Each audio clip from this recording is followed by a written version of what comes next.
Welcome to the Young Turks, everybody. Brett Ehrlich here, joined by Benjamin Dixon. Welcome to the show. Thanks so much for having me, Brett. It's a pleasure.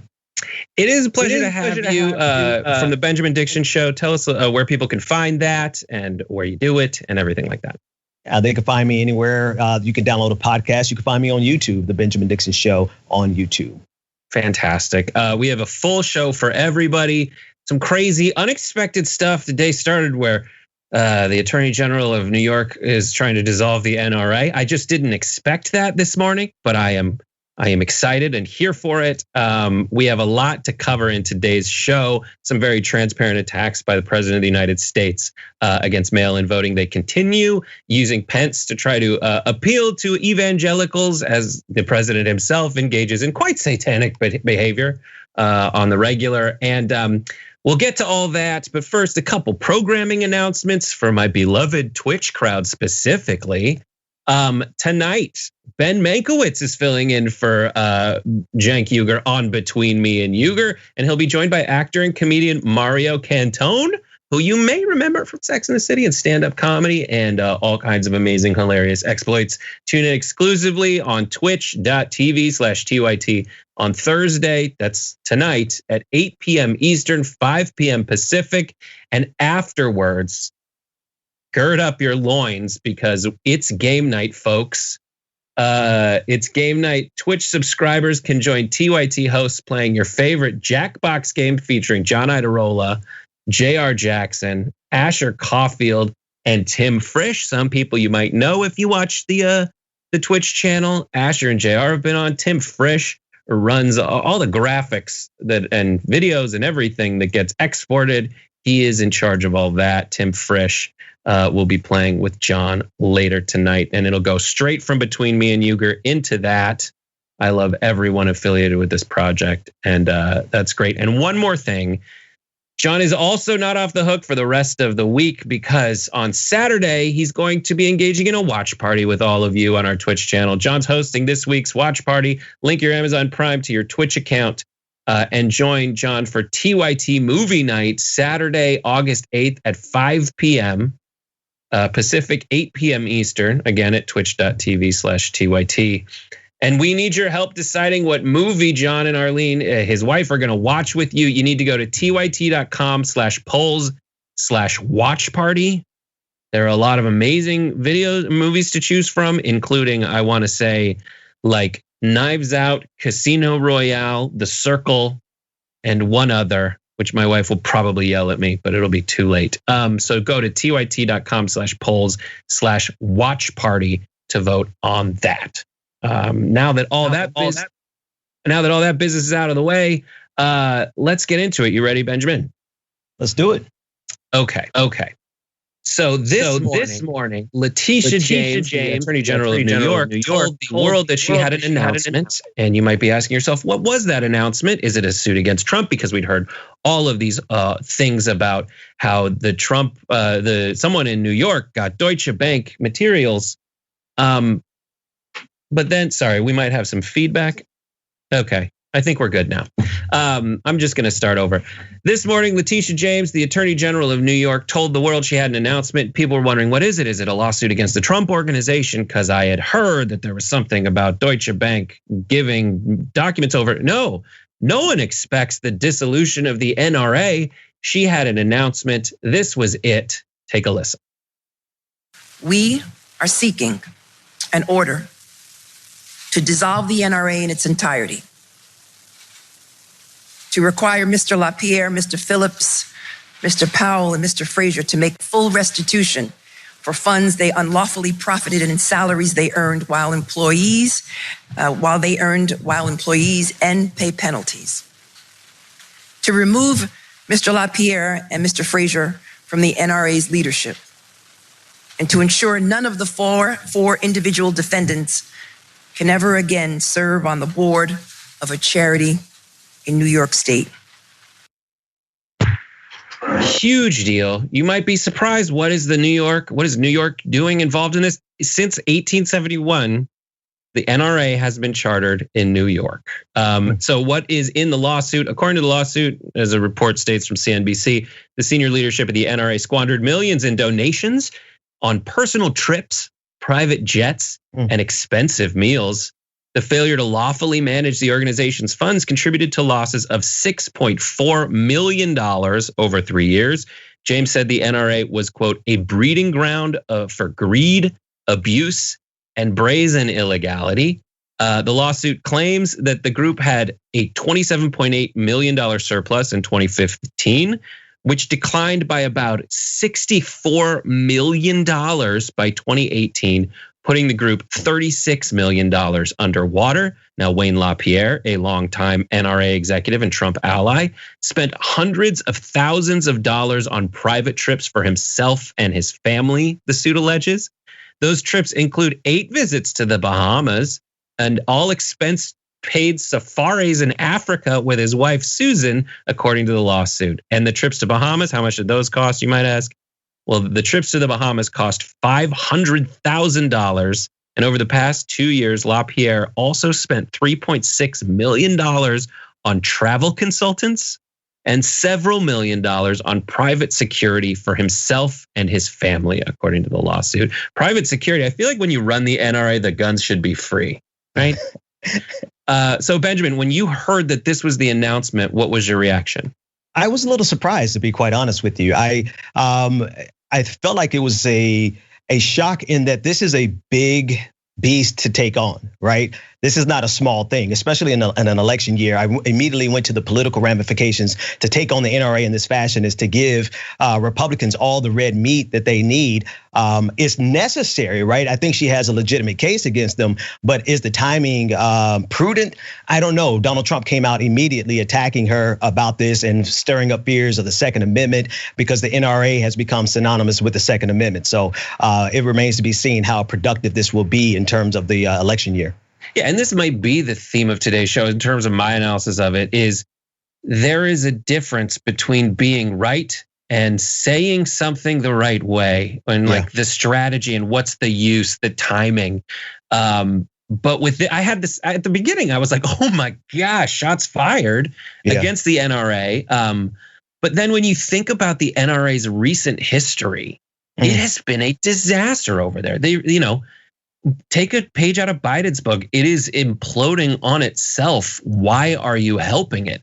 With coronavirus, there haven't really been the kinds of shootings at schools that end up being so beneficial to the bottom line of the NRA, because people rightly, as you say, like after school shootings, call out the NRA for essentially standing in the way of any legislation that could fix this problem in America.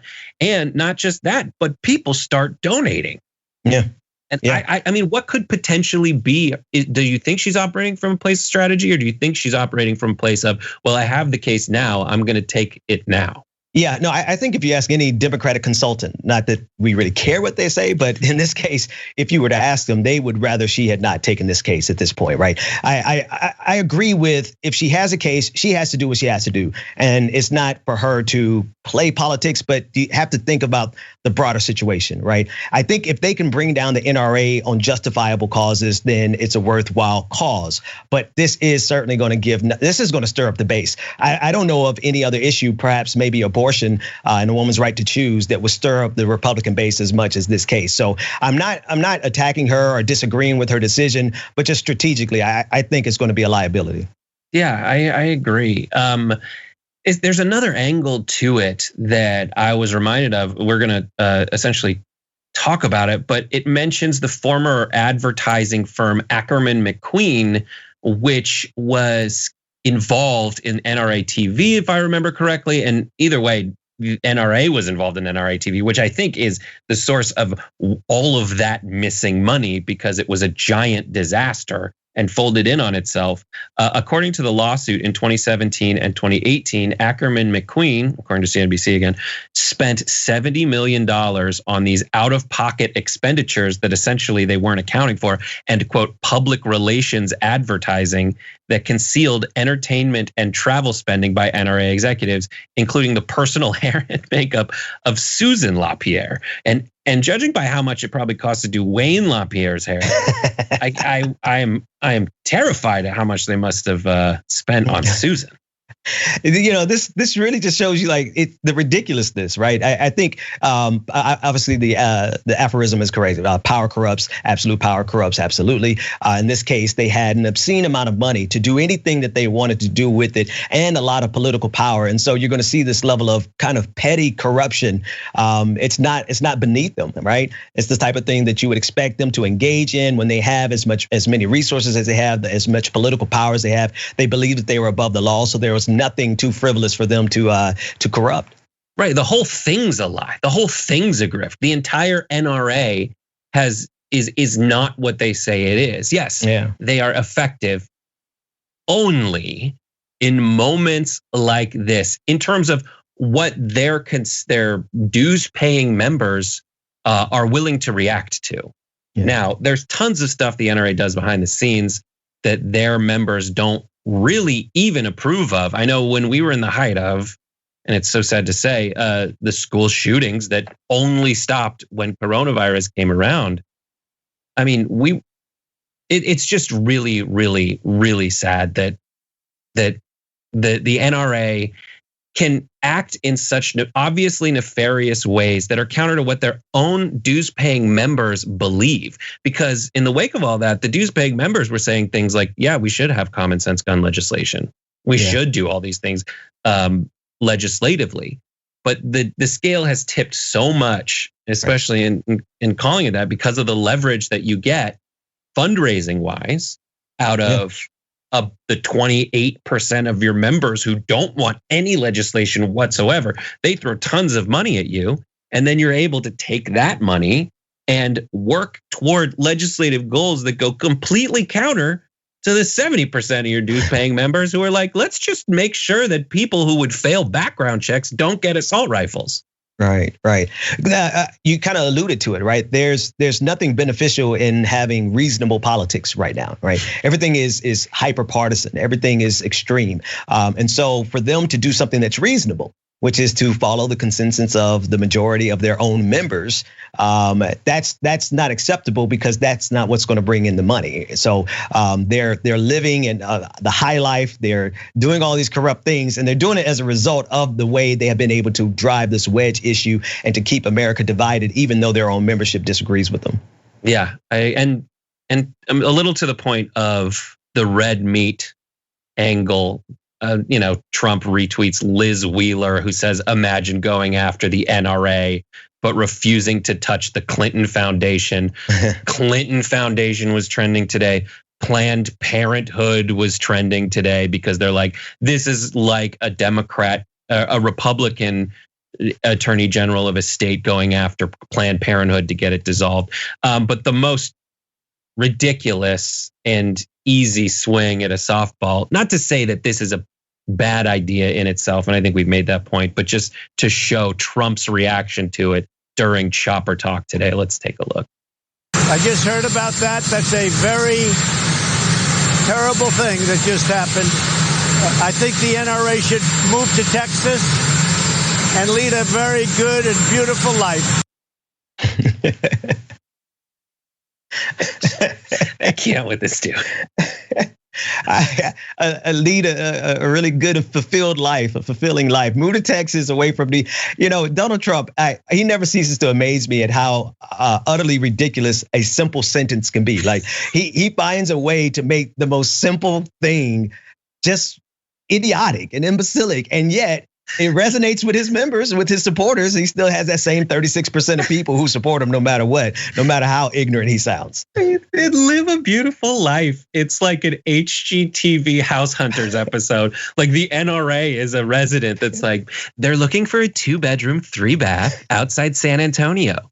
It's like, what? How could the NRA live a beautiful life? And imagine that life when that beautiful life is advocating for legislation that results in the deaths of kids at schools. So now if we wanted to be equally as ridiculous, we can, by extension, take the Citizens United decision and say corporations are people. So maybe he's not really being that far off, but it still is rather absurd. Who knew that he had such like grounded constitutional bases for his ridiculous sentences? Exactly. All right, we're gonna move on to the next story, which is another attempt, and we'll watch Mike Pence try to drum up some red meat from the base. Okay, so Mike Pence is a vampire, and as a vampire, he's not typically allowed in churches. But if it's a TV set that just looks like a church, apparently that's okay. And that's what happened on the Christian Broadcasting Network recently, as Trump continues to drop in the polls and alienate Christian voters with satanic behavior. Pence is tasked with appealing to voters who also call their wives mother. His tactic is to pick a fight with the conservative Supreme Court Justice John Roberts, and immediately this interview goes right off the rails. Take a look. Are you scratching your head a little bit on John Roberts? I mean, we're not going to call him David Souter at this point, but conservatives have had a track record of having some problems with Supreme Court justices that you thought were going to be a reliable vote. Or at least when I say reliable vote, I'm just talking about, to adhere to conservative principles. The reason I want to stop right there is because he gave away the game already. At the beginning, he's like, he's not a reliable vote. Oh no, I just said the thing you're not supposed to say, which is a Republican president appointed him and he should vote with what the Republican president wants, no matter what, which goes completely counter to the reason that we put robes around our disembodied heads of justice, the Supreme Court, so that they're not even people, they're just thinking things that look at the Constitution and theoretically do it. So I just wanted to make that point really quick. What softball questions this makeup thing, the lead political analyst for the Christian Broadcasting Network had to say. But here's how Pence answers the question. Chief Justice John Roberts has been a disappointment to conservatives, whether it be the Obamacare decision or whether it be a spate of recent decisions all the way through Calvary Chapel. It's a reminder, and I think several cases out of the Supreme Court are a reminder of just how important this election is for the future of the Supreme Court. We remember the issue back in 2016, which I believe loomed large in voters' decisions between Hillary Clinton and the man who would become president of the United States. And some people thought that it wouldn't be as big an issue these days, but I think that's all changed. The recent decision, and again, a narrow Supreme Court decision, striking down a Louisiana pro-life law that only said that doctors working in abortion clinics would have to have admitting privileges at local hospitals. That's a very modest restriction on abortion providers, but a narrow majority in the Supreme Court still said it was unacceptable. And I think it's been a wake-up call for pro-life voters around the country who understand in a very real sense the destiny of the Supreme Court is on the ballot in 2020. I have some stats about why he's upset and all like the specific cases, but he did mention some of them. Benjamin, what's your reaction? Mike Pence is probably the only person I would think would be worse for America than Donald Trump. He carries the same amount of ignorance and weaponized stupidity, but he also carries a level of evangelical fervor that is dangerous, that would most certainly strip away the rights of women to vote. And the fact that he just concedes, right? The host set it up obviously that way, but he concedes that they have a full expectation that a Republican appointee is going to abide by what the Republican Party wants versus what the Constitution says. As many of them try to claim that they're about the originalists, and they are about the original interpretation of the Constitution, that it's not a living document. They are admitting here that they don't really care about that as much as they care about ideology. Yeah, their originalist interpretation argument has gone out the window many times. Went out the window yesterday or 2 days ago when we reported that they're just not going to do what the Constitution says about the census. We're just not going to count people. We're just going to count essentially more or less like what the president tells us to count. That's gone. That happens all the time. To to go through some of, I do want to talk about his mentioning of the Louisiana abortion law, but we'll do that after I read these cases that he's talking about. Roberts sided with the court's 4 liberal justices in the Louisiana abortion case and the Nevada church case. He also was part of a 5-4 majority that blocked Trump's attempt to rescind DACA. And he sided with the 6-3 majority in ruling that workers can't be fired for being gay or transgender. Like, those are things that are very much what Pence is designed in a vampire lab to do. Like, and that was what you saw in that video is the closest you'll ever see to him yelling. That's him when he's shopping, when he's yelling, when he's passionately making love. Like, that is what he looks like all the time, the eye furrow, and to with a straight face and he sounds like all the politicians that Trump annihilated during all of the debates, as he's trying to look at you with that furrowed brow and just say it was the smallest of restrictions on abortion, admitting privileges to hospitals that aren't even remotely there. Even though if someone has to go to a hospital, Ronald Reagan made it so no matter who they are and what country they were born in, they have to take them at the hospital. Right. That's a law set in stone. And that is something that he will not cop to. He is so expert at exactly delivering with the straight face. And that's why he's on a set that looks like a church. He is acting and pretending that people are earnestly saying that it is a small restriction that you have admitting privileges. No, it is a calculated restriction to make it so it is impossible for those people to, and the same way with the width of the hallways, all these arbitrary things that they try until and buy themselves time so that they get struck down in court. It's so stupid. Ugh. The decisions have drawn outrage from conservative lawmakers, but Pence's criticism marked the first time he or President Trump have explicitly called out Roberts' rulings. Roberts also presided over the Trump Senate impeachment, which ultimately ended the president's acquittal, ended with the president's acquittal. Those might be things that he's mad about, but Roberts has sided with Trump in the past. He was part of a majority that upheld the administration's ability to detain immigrants with criminal records at any time, upheld Trump's use of military funds for wall construction on the southern border, and upheld the president's travel ban early in his first term. Why is he specifically going after Roberts? Because they're totalitarian, right? If we just cut to it, they don't want anyone to waver any measure of degree. Like even the way that John Roberts wrote about the Louisiana case, it wasn't a clear-cut victory for a woman's right to choose, right? It was a technical victory. And so even though he didn't give them an outright right to choose victory, that's not good enough, right? What people like Vice President Mike Pence want is complete and total submission to the conservative orthodoxy. And so he's trying to give him a chin check to see if he's going to get back in line. But I think this might have a backfiring effect, because if there's one thing that John Roberts is more concerned about than even the Constitution, it's his legacy and it's the respect that the institution has while he's there. And so he's going to have to assert the separation of powers that he has as the Chief Justice of the Supreme Court. That's it. I agree with you completely. He has that extra level where he's like, all right, I'm not going to shut down Obamacare. Like, I'm not going to shut it down. Like, it was a landmark legislation, but that might just be me reading tea leaves. I don't know. I'm not a constitutional scholar. You guys, we're going to take a break. When we come back, we're going to get deeper into the mail-in voting assault and all the inconsistencies in Trump's arguments about it, especially when it comes to whether the people mailing in their ballots will vote for Trump. So don't go away. More after this.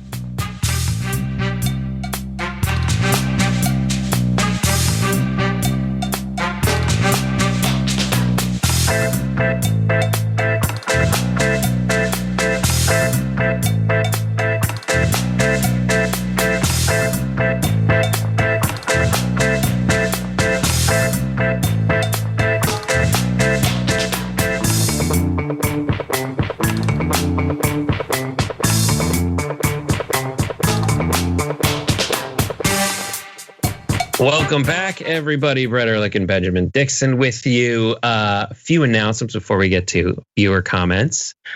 First up, if you guys are the ones who make this possible.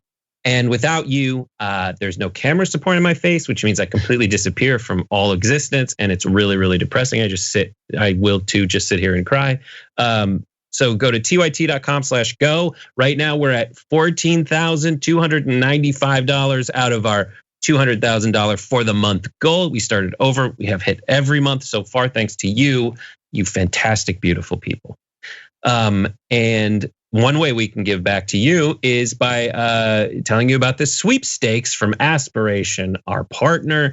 They have partnered with Zoom, the electric bike company, electric scooters. So if you want to win a free electric scooter, our partners Aspiration and Zoom Electric are making it possible. All you have to do is head to tyt.com/greensummer for your chance to win. Only new account signups can qualify. But if you already have an account, you can still refer your friends for a chance to win.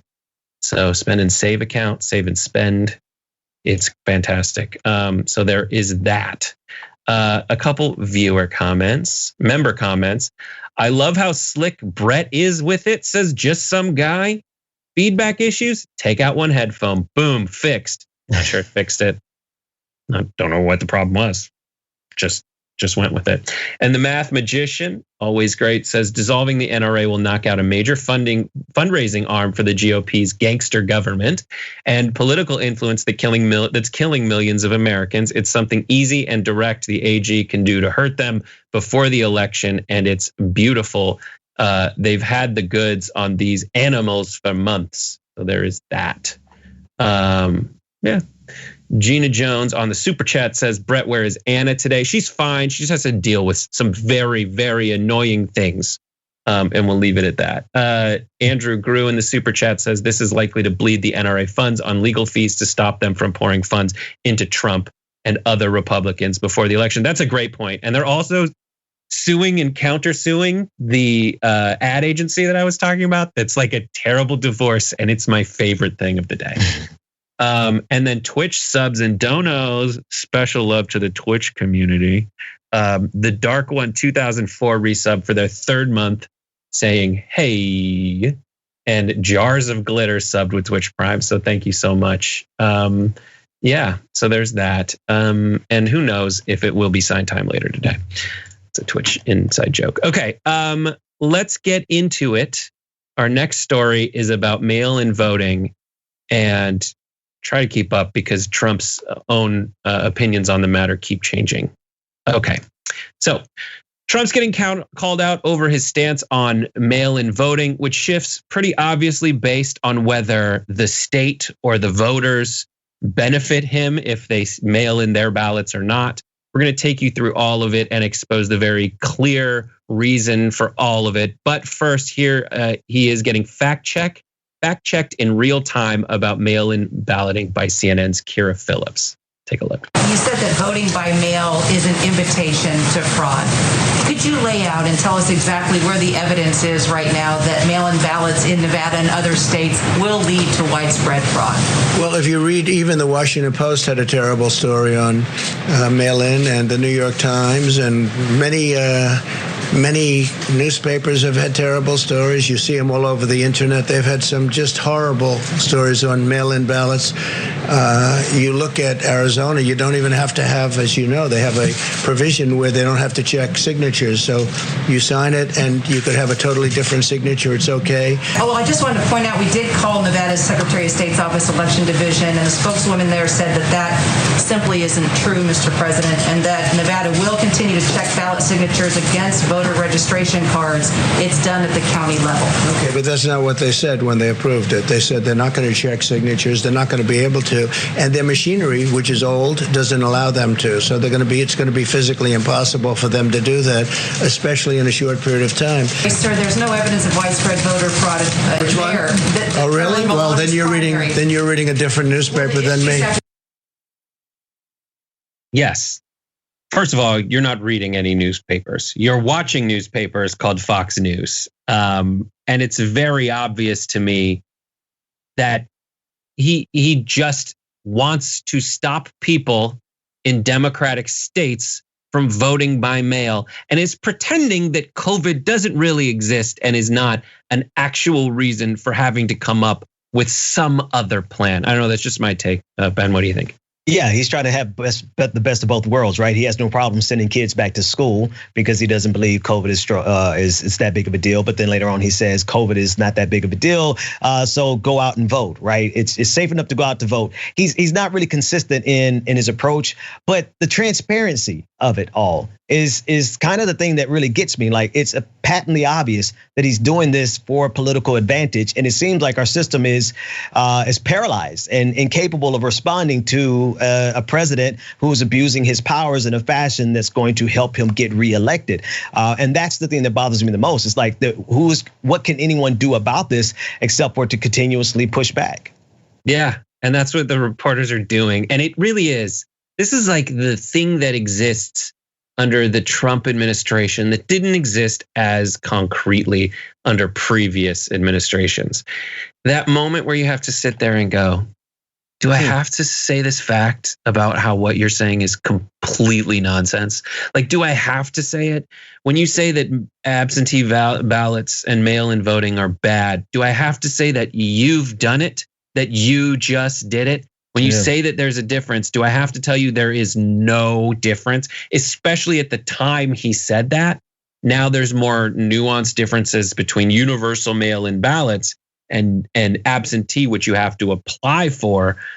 But when he went after Nevada, he keeps talking about this Nevada law, like this Nevada law is something that the governor woke up one morning and decided, you know what, let's mail the ballots. No. That was passed by the legislature of Nevada. So the governor is just like, okay, let's do it. And the only reason that Trump's fighting against it is actually very consistent. It's very consistent with the Republican strategy on voting, period. It's, if there's a Democratic legislature, we need to do everything to make it a non-Democratic legislature. And we have a decision to make. Is the thing we do we fix our policy positions so that we actually appeal to what voters want? That's such a pain in the butt. And plus, there aren't enough voters that agree with anything that we want. So what's better to do? Well, let's change the number of total available voters to vote. And let's draw weird maps as soon as we can based on census data that we're absolutely manipulating to make sure that fewer people vote. Yeah. It's so insane. And that's the thing about it, right? So it's patently obvious to you, to me, to the viewers. It just doesn't seem to be that obvious to Democrats because they always seem to be behind the 8 ball when it's time to respond or proactively prevent these types of things from happening. And then sometimes they are complicit with the gerrymandering that we see because it makes their district safe. But in the long run, the gerrymandering process that you just outlaid really disenfranchises Democratic voters almost more than anyone else. And so it's really disheartening because this man has shown that he knows America's Achilles heel. And it's really just being shameless and not caring about the hypocrisy, not caring about people calling him ignorant, not caring about the fact that everyone can see that he's a glaring hypocrite. He doesn't care. And it seems like nobody can do anything about it. Yeah, and there's plenty of people who had no problem being a glaring hypocrite. But like, they absolutely, at least there was a decorum. And I know that decorum, it's the same thing about like the disembodied heads of judges and the way we build Capitol buildings to imply that this thing has been here for billions of years since the Greek times. But no, they just built that as an homage to that era. But with Trump, he just keeps going and he just keeps saying it, and all of that is he occasionally hints at it straight on. He's like, when it's coronavirus, he's like, it'll just go away because everything else just goes away because he's able to say something else about it and not care whatsoever that it was, at least back in the day of 7 years ago, if someone did something embarrassing and was caught, they would have the decency to resign over it. But he just doesn't. He just keeps going, and he exposes exactly what you're saying. I totally agree. In terms of Florida and absentee voting, here's what he said recently. He tweeted, whether you call it vote by mail or absentee voting in Florida, the election system is safe and secure, tried and true. Florida's voting system has been cleaned up. We defeated Democrats' attempts at change. So in Florida, I encourage all to request a ballot by vote and vote by a ballot and vote by mail #MAGA. Called out over the hypocrisy. Again, here he is defending himself.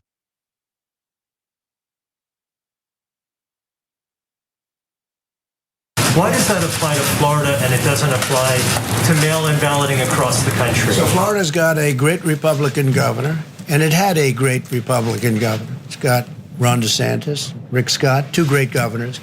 And over a long period of time, they've been able to get the absentee ballots done extremely professionally. Florida is different from other states. I mean, in Nevada, where you have a governor, he said, let's just send out millions of ballots and the post office cannot be prepared. I haven't spoken to the post office about it, but I don't know how they could possibly be prepared.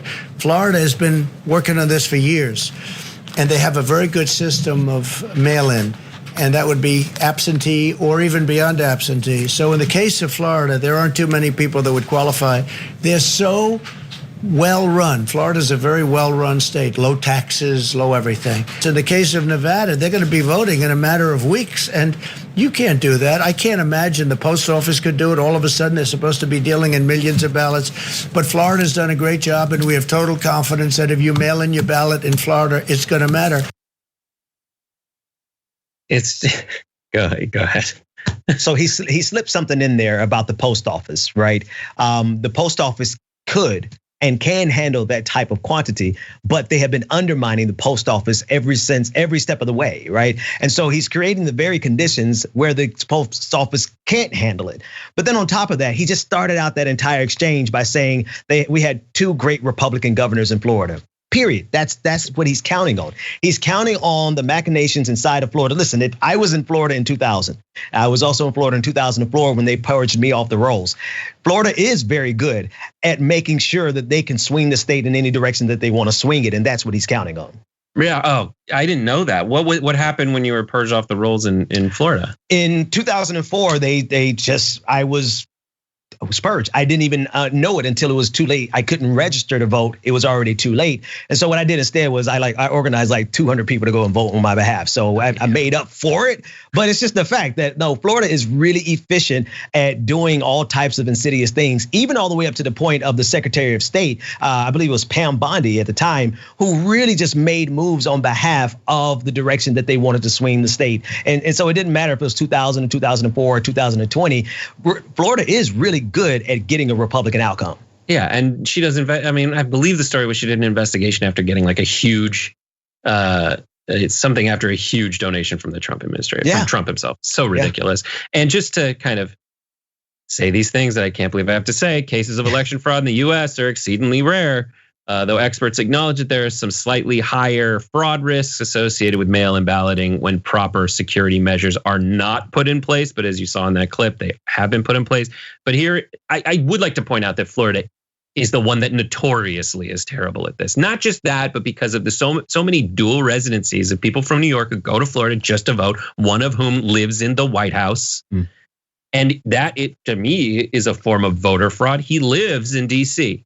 That's where he lives. Right now, Kevin McCarthy is making an argument that he has to give his speech for the RNC from the residence of the White House because that's where he lives. But when it comes to voting, he knows he's in trouble. So he's got to take every vote he can get, even if he has to change his residency to Florida. It's so stupid. And then this last graphic I'm going to show before we go to break. We have two more. Who do people like when they're mail-in voting? Here's a Emerson College polling thing.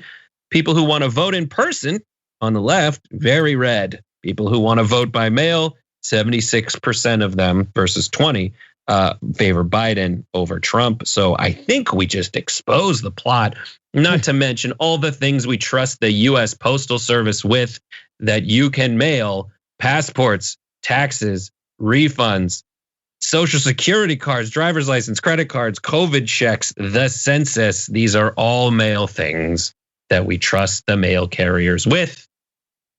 It's all BS. Anyhow, we got to take a break. Don't go away. We got some Biden stuff after this.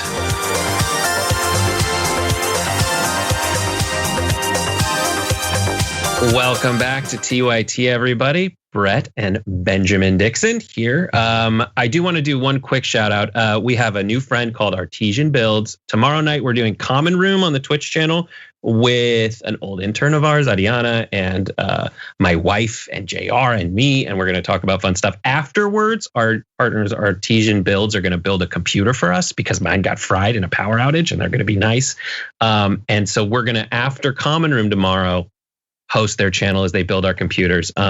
And they're awesome. They're going to build a custom PC live on their Twitch stream at twitch.tv/artesianbuilds.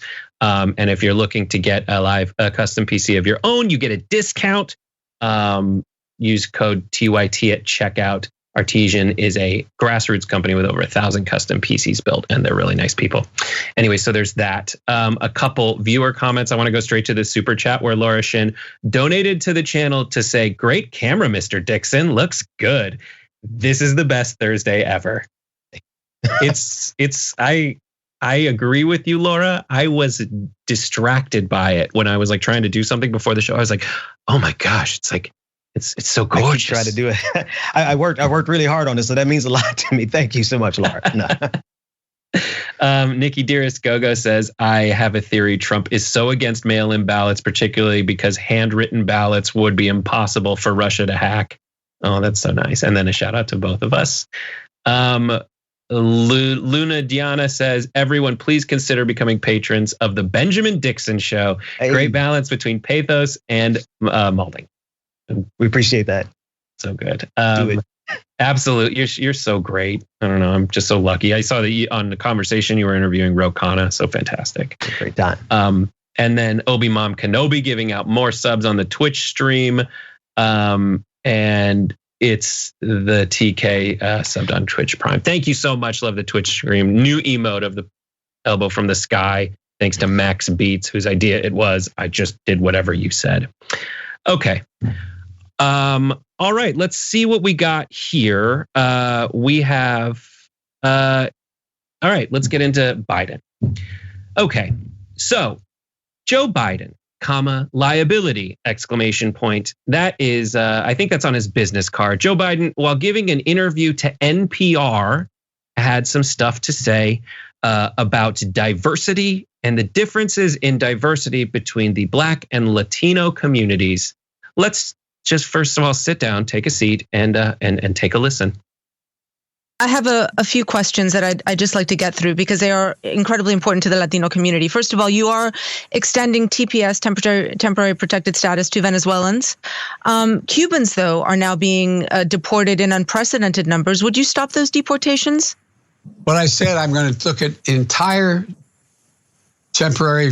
I'm going to look at every single country in the world. Anybody can prove that they are in jeopardy to go back to their country, and the reason they came in the first place, they should be able to stay in the United States of America until the circumstance changes in their country. Are you going to re-engage with Cuba, though? I mean, I'm specifically wondering about, the Florida communities that are, incredibly interested in the Cuba issue and see status given to Venezuelans while Cubans are being deported.